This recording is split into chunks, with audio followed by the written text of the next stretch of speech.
আমাদের সকল প্রবাসী ভাই বোনদের কাছে বিনয়ের সাথে আবারও করজোড়ে অনুরোধ করতে চাই, এই মিথ্যা গুজবে আপনারা কান দিবেন না।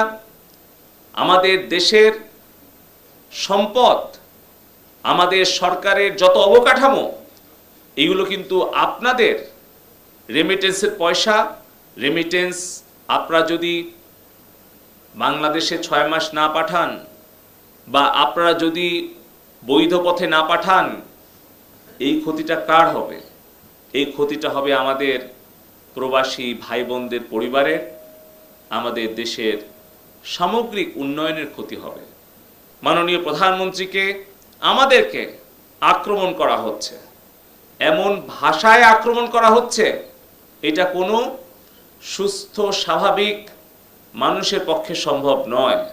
যারা আজকে উস্কানি দিচ্ছে যে রেমিটেন্স পাঠিয়েন না, রেমিটেন্স পাঠানো 6 মাস বন্ধ রাখেন, তাহলে পারে সরকার পতন হয়ে যাবে, আমি তাদের উদ্দেশ্যে বলতে চাই, 2009 সালে আওয়ামী লীগের সরকার গঠনের আগে আর কি কোনো সরকার ছিল না? তখন তারা কেন এই ইন্টারনেটের দাম কমাতে পারলো না? কেন তারা 4G নেটওয়ার্ক দিতে পারলো না?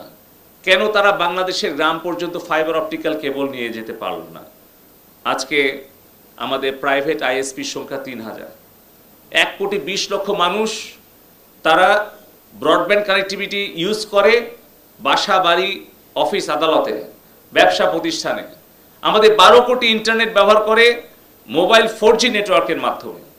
আমাদের বিদেশে যারা প্রবাসী কর্মী ভাইয়েরা আছেন, আমি গত কয়েকদিন হলে খেয়াল করছি, খুব পরিকল্পিতভাবে আমাদের সরকারকে, মাননীয় প্রধানমন্ত্রীকে, আমাদেরকে আক্রমণ করা হচ্ছে, এমন ভাষায় আক্রমণ করা হচ্ছে, এটা কোনো সুস্থ স্বাভাবিক মানুষের পক্ষে সম্ভব নয়। নিশ্চয়ই পরিকল্পিতভাবে উস্কানি দিয়ে এটা করানো হচ্ছে। আমার মায়ের বয়স 82 বছর, আমার মাও ফেসবুকে অ্যাক্টিভ, আমার সাথে ভিডিও কনফারেন্সে কথা বলেন, ফেসবুকে উনি লাইভ টাইপ দেখেন।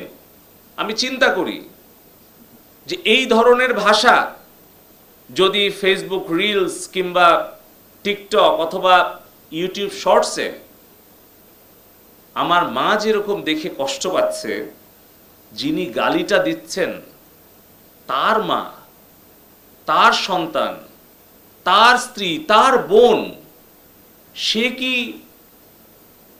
এটা ভালোভাবে নিচ্ছে? আমি তাই আমাদের সকল প্রবাসী ভাই বোনদের কাছে বিনয়ের সাথে আবারও করজোড়ে অনুরোধ করতে চাই, এই মিথ্যা গুজবে আপনারা কান দিবেন না।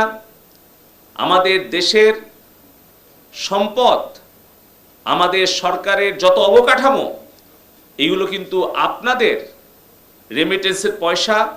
দেশের কৃষক, শ্রমিক, ব্যবসায়ী সকলের ট্যাক্সের পয়সা দিয়ে তৈরি। সেতু ভবন যারা ধ্বংস করে, যারা একটি বিকৃত মানসিকতায় আনন্দ করছেন, তাদের জন্য বলি যে এই যে হাজার হাজার কোটি টাকার সম্পদ ক্ষতি হলো, এই যে কোটি কোটি ছাত্রছাত্রীদের মনে হৃদয়ে ক্ষত তৈরি হলো, এই ক্ষতিটা কিন্তু সরকারের নয়, এটা কিন্তু জনগণের ক্ষতি। এই এলিভেটেড এক্সপ্রেসওয়ে, এই মেট্রো রেল, পদ্মা সেতু, ডেটা সেন্টার, বাংলাদেশের যত কিছু অবকাঠামো, তার ক্ষতি হলে এটা দেশেরই ক্ষতি হবে, জনগণের ক্ষতি হবে। রেমিটেন্স যারা পাঠানোর বিরুদ্ধে অপপ্রচার করছেন, রেমিটেন্স আপনারা যদি বাংলাদেশে 6 মাস না পাঠান বা আপনারা যদি বৈধ পথে না পাঠান, এই ক্ষতিটা কার হবে? এই ক্ষতিটা হবে আমাদের প্রবাসী ভাই বোনদের পরিবারের, আমাদের দেশের সামগ্রিক উন্নয়নের ক্ষতি হবে। তাই এই অপপ্রচারগুলো আমাদের প্রতিরোধ করার জন্য সবাইকে ঐক্যবদ্ধ হয়ে কাজ করতে হবে। আমি লক্ষ্য করছি যে অনেকেই অপপ্রচার করছেন যে রেমিটেন্স যদি আমরা 6 মাস বাংলাদেশে না পাঠাই তাহলে সরকার পতন হয়ে যাবে।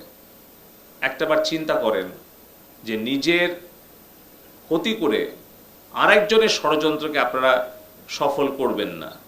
এর আগেও কিন্তু এই ধরনের অপপ্রচার হয়েছে, বহুবার হয়েছে, বারবার কিন্তু সত্যের জয় হয়েছে, মিথ্যার পরাজয় হয়েছে, কিন্তু তত দিনে যে ক্ষতিটা হয়ে গেছে সেটা কিন্তু আমাদের কাটিয়ে উঠতে অনেক সময় লেগেছে।